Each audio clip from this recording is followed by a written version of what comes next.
or don't know how to move around in the city, or their passports are confiscated, their documents are confiscated, and they feel like they have no power to do anything. So what this girl was experiencing in this movie, there's a staged choice that she is offered, but it's not really a choice. And for me, that's the most complicated thing in the work that I do, because at every level, the women that come to our office have made the step to do something about their situation, or they have been enabled enough in some way, whether it's through a friend or some outreach event that we did where she got the information and she was able to call. But all that is really wonderful, but I feel like the choices that are actually available for us as women at whatever level, whatever class, society, whatever our educational background is, I feel like that needs to be really critically looked at, you know. And I think that's the one thing that I don't know, this movie still makes me very uncomfortable, and I have lots of problems with it. But I guess I could just wrap up by saying that beyond anything, like, I really value this woman's courage. It's impossible to, it's so hard. Every woman who's sitting here probably has some experience of, or probably connects to this at some level, right? Because it's our personal experience too. I'm feeling like you should ask me a question. Can we just save the questions for later so that we can have everybody present some thoughts, and then we'll open it up to the audience. So even, I mean, I have a couple of questions, but we'll just wait. Sure. With them. Title that was given to us to do this panel discussion, Empowerment with Grace and Dignity. And sometimes it's very messy, actually. And there is a bias for women to, in a way, to be graceful under pressure, not to lose her mind, not to be angry, not to show her kali tongue when she's mad, right? She has to keep her dignity. And what happens is that so much of the time we're so angry, we get very angry. And I'd like to talk about two films that I saw where the grace really showed through, which made me really think about this idea of being graceful under pressure. And the films that I saw was Beyond Grace, which is the documentary on Mohiniyattam, and Meherjan, which was this the stories of the women who, the casualties actually of the Bangladesh war. Yeah. So what was interesting in the first film, Beyond Grace, is that indeed they do use the idea of grace in a certain way because of the dance of Mohiniyattam, which is very graceful, you know, very rounded, very feminine, and they use both mother and daughter, Vijay Lakshmi and Bharati Shivaji, uses the gracefulness and the femininity of the dance form to empower themselves as women. Though the road to fame and success and mastery is pockmarked with chauvinism, and of course the reality that if you're an artist, it's always difficult to make a living. And as women, they are still dealing with that. And yet the dance, the grace of the dance, is their salvation. Similarly in Meherjan, the woman suppresses or survives the memory of the Bangladesh war and the rapes that she witnessed and the separation of her family. And she expresses herself through sculpture.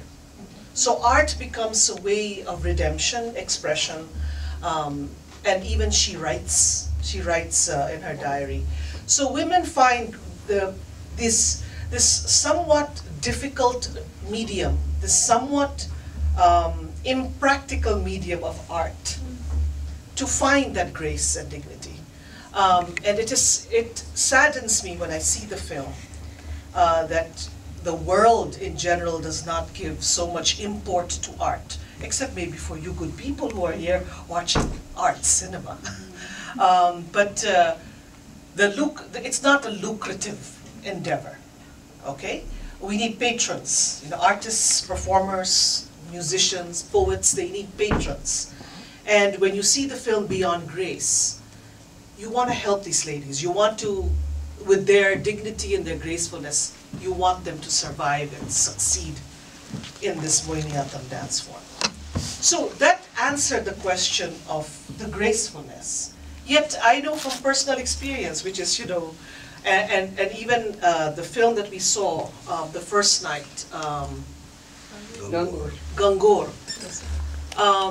the indignity that's done to her because of an artistic intervention. The journalist takes a picture of her breastfeeding her child, okay?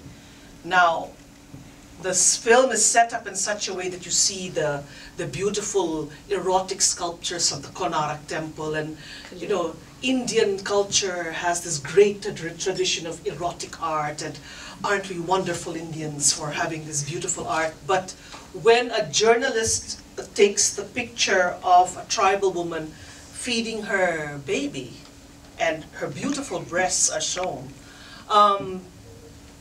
it makes the news.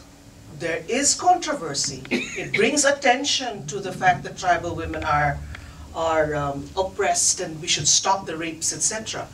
But what happens to the poor lady is that it catalyzes her sexual oppression. She becomes then an object. She's objectified. So this artistic intervention of the image of her beautiful breasts or her breastfeeding makes her a whore, and then she's treated as such. And people think that they can take advantage of her body. So in that way, it's a very ungraceful intervention of an artistic medium of photography. So it's making me think about actually how art can be, on one hand, something that saves a woman from her mess and give her empowerment. And in the film Gangur, ultimately, of course, there's salvation. She does get supported by her women sisters, her women friends, and breasts become a source of empowerment. And so it's really quite an interesting film. So these three films, I think, really do try to play with these ideas of the artistic intervention, the empowerment of women through these forms of art, and what can happen, what can transform their lives, which I thought was a very interesting relationship that I found in those three films. Yeah, I mean, it's like it makes it transforms pink. Actually, it transforms pink into something quite strong. Thank you, Sunita. Ashok. I think, flawed as it might seem, the film Pink Saris is significant for me for several reasons. Let's look at this question of grace. Now, in my opinion, grace is relative, To me, this woman is very graceful, because grace depends on the culture to which you belong. To take the metaphor slightly outside the ambit of the subject, the way a Japanese would probably say, "I love you," would differ from the way, we would say it. The way they would, give a clarion call to war would be quite different. To give you an example from Kurosawa's famous film, Kagemusha, there's a line delivered very sweetly somewhere in the middle, which is something like, "Ojiji, ojiji, ojiji takida." That means, let us go to war. So obviously the standards of grace are different and relative. So though this woman may seem full of flaws, I think that's what makes her more real. We tend to believe her because she makes mistakes, you see. A woman really becomes graceful and dignified and independent if she is a full-blooded woman. One of the problems of patriarchy is that it can take two forms. One is of suppression, domination, which is there in our society very prominently. The other is of deification. Yes. Deification is also a manifestation of patriarchy, wherein you leave the seat for the woman, you glorify her, you deify her. But if you look at Tagore's representation of his women, you will find, whether it is, the Red Oleander, Nandini, or Binodini in Chokher Bali, that these women have all desires, they're sexually active, yet they are rebellious, and they are there as full-blooded women. So I think a graceful pursuit of freedom and dignity means that a woman, with all her qualities, her desires, her sensual needs, her problems, her deference maybe sometimes, like in the film Beyond Grace, which I saw too, where it's very graceful, very beautiful. That is one form of grace and independence expressed through dance. But in the other form, this lady, Sampath Pal, is trying, and as Setu rightly pointed out, imagine the kind of insuperable odds that she is working against. I admire her indomitable tenacity of purpose.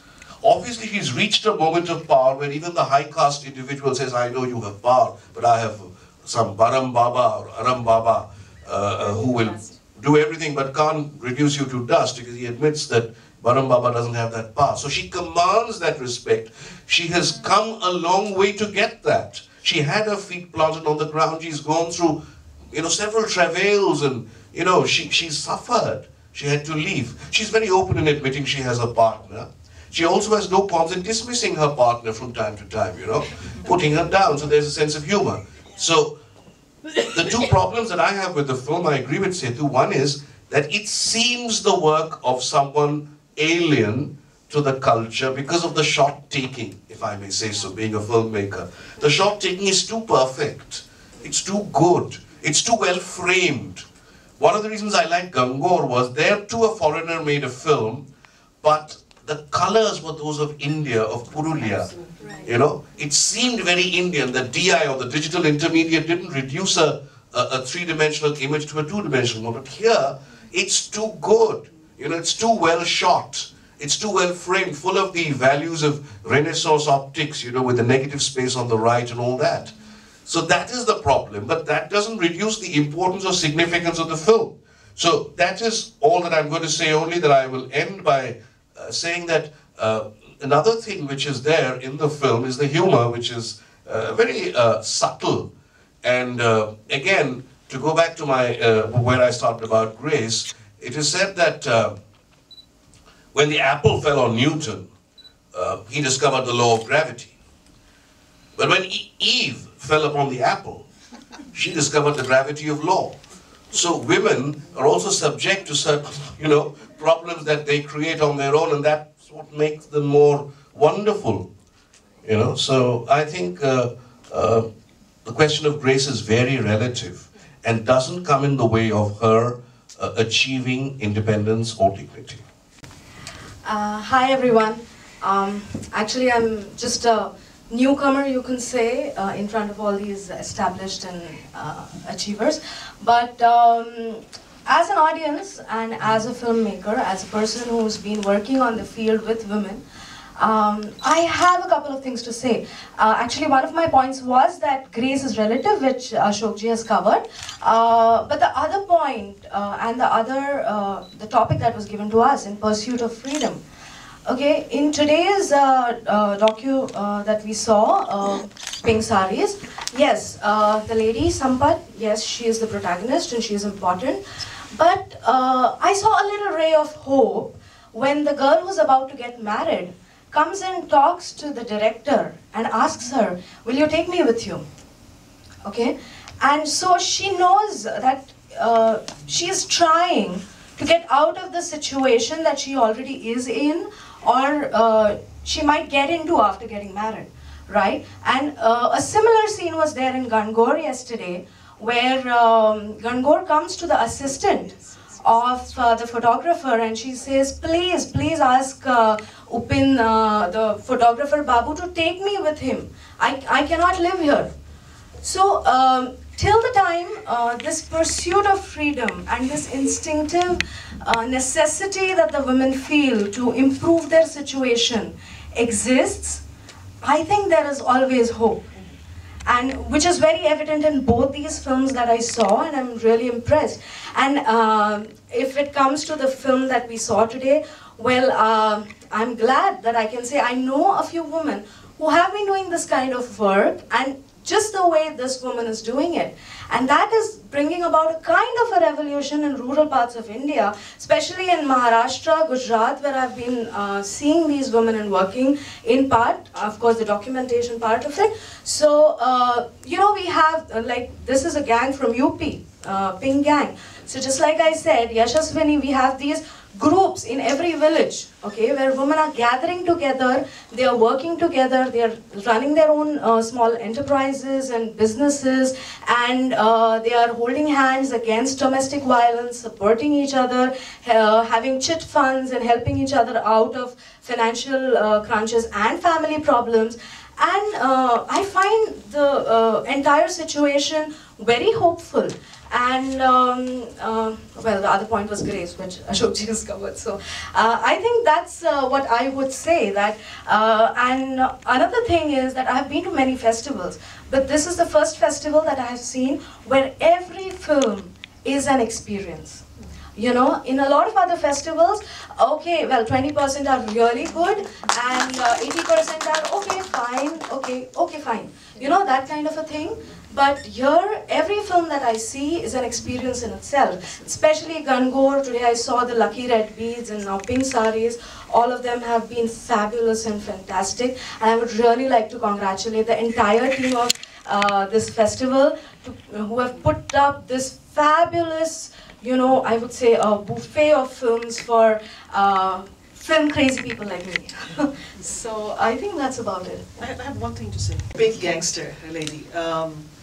I think she was so focused on saving the girl's life because she was pregnant, and I believe she said that if she's an unmarried pregnant lady, her family would kill her. So it was a life or death situation. It didn't matter, like, well, even if you don't want to get married, dear girl, I'm going to save your life. So it was so, you know, it was so focused on that you will marry her, and what happens after that, we'll deal with it. It's like, we don't want you to hang yourself or get hung or whatever. So I in defense of her, I just wanted to say. So I feel like because we've been given this opportunity to be in front of a bunch of people, I feel like I have to do my job really well. I'm the outreach person at Saki, and I'm not going to talk about Saki, I'm just going to talk about what I actually do every day. I think it's incredibly valuable that we have the opportunity to sit here and watch these movies and think about these things for a little time. But I think that we need to take it back to ourselves. You know, we need to take it home. Whether it's in, I don't know what this village is, but whether it's in a village in India or whether it's here, I think all of these, I think really like violence is a part of all of our lives. And it needs to start with our own thought. Like, movies are great for awareness raising. It's great for helping you think about what's going on in some other part of the world, maybe in your own part of the world. But ultimately, I think it's really important for us to examine our personal relationships, our behaviors, and, you know, like, how many ways are you abusive in your own relationships with your own families, your own friends? And so I feel like if there's anything that we take away from movies like this, it's that message, because ultimately that is what makes you, like, we're all part of the fabric of this universe, right? And so if we make ourselves, if we really like improve ourselves in these ways, then the universe will also benefit from it. So I feel like while these movies are really important, and supporting groups like this are really important, it's also, for me, the ultimate takeaway is not Sampath Pal, it's not the Gulabi Gang, it's not Sakhi, but it's yourselves and our personal relationships. So take care of ourselves.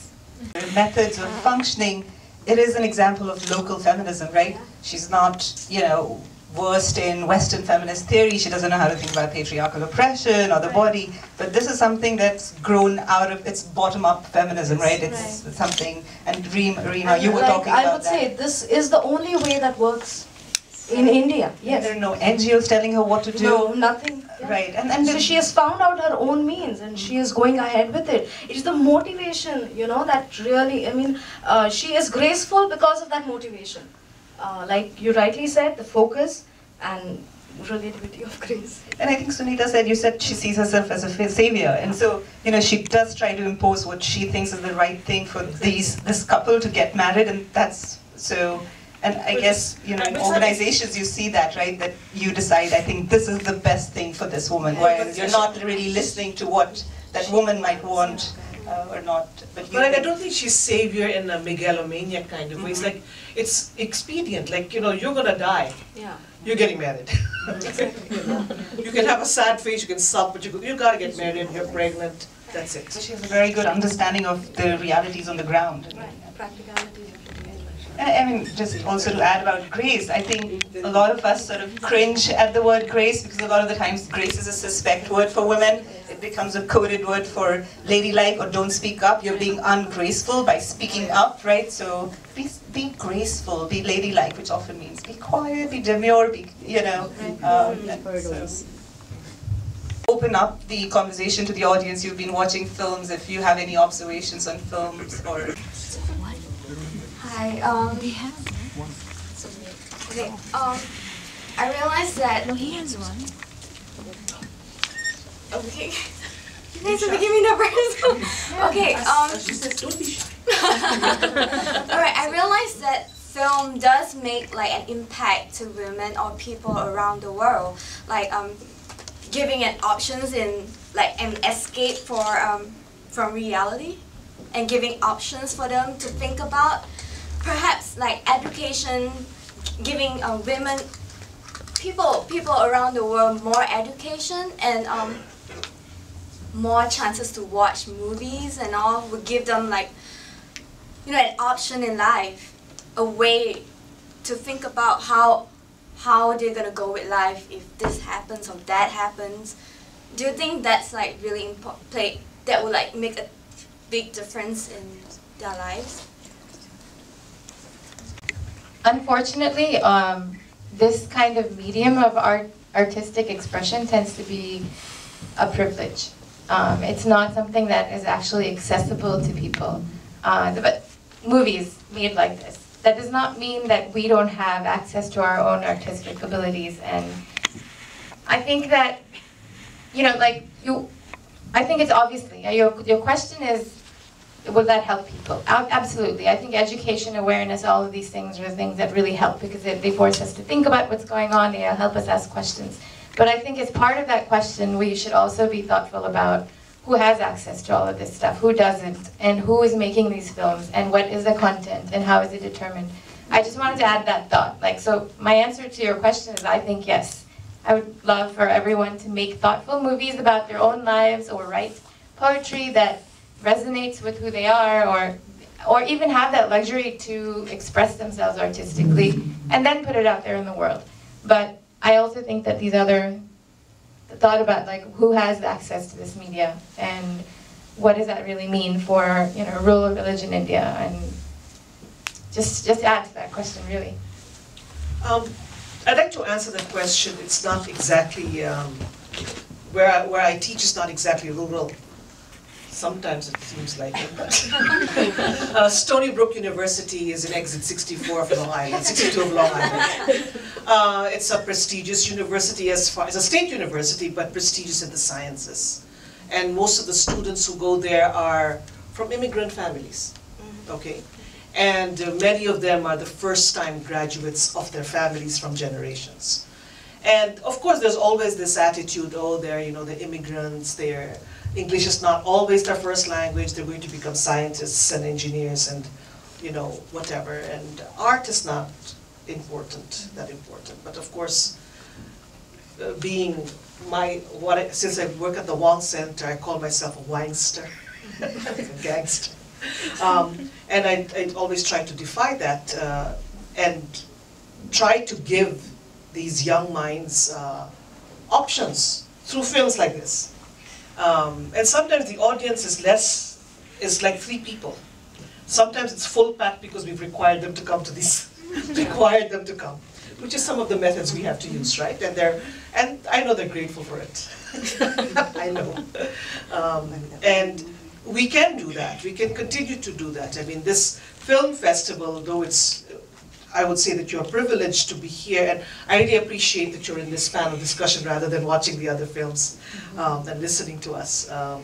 But we can do what we can in our little worlds that we occupy. Right. You in your Sakhi world, me in my little Wong Center in Stony Brook University, your films, and in Dartmouth. We can do that. Expose our young minds and our constituency to these kinds of films, and you know, in that way I really thank the people, the organizers of this film festival, for exposing me to these films too. And we can take them back to where we are. where we work. So, in answer to your question, that's what I'm doing. Is it okay? Yeah. Thank you. Yeah, here I would like to add the question that you put across, or the thought rather that you put across, that can media, to put it in a crux, was what she wanted to say was, can media be used to help people sort their situations out? Right? So, it does help, and initiatives like this are being taken in India, and I'm happy to be a part of it, actually. And it's really overwhelming when you go to a village and you show them a film about certain laws or certain rights that the women have, and they ask you questions, and then they come up and they say, oh good, you told us this, we have this problem, now we're going to solve it. Yes. So that is what media is doing. And yes, it definitely helps, it definitely makes a difference. You give them options. Yes, you give them options and you show them that, okay, you have this option. That is important. Is this a form of censorship? I don't know. I hope not. But we will shine anyway. Private side to her life where she was helpless when it came to her personal relationship. So if you could talk a little more about that, because that is also shown in the film, and that's the reality. She's not the all-powerful heroine, you know. She has this side to her life, and which is really touching. So if you can talk a little bit about that. You see, you said, I think, I didn't get your name, that film is an escape from reality. I don't really think that it's an escape from reality. Now, films, one of the other methods that we use in films, the film needs to be interactive.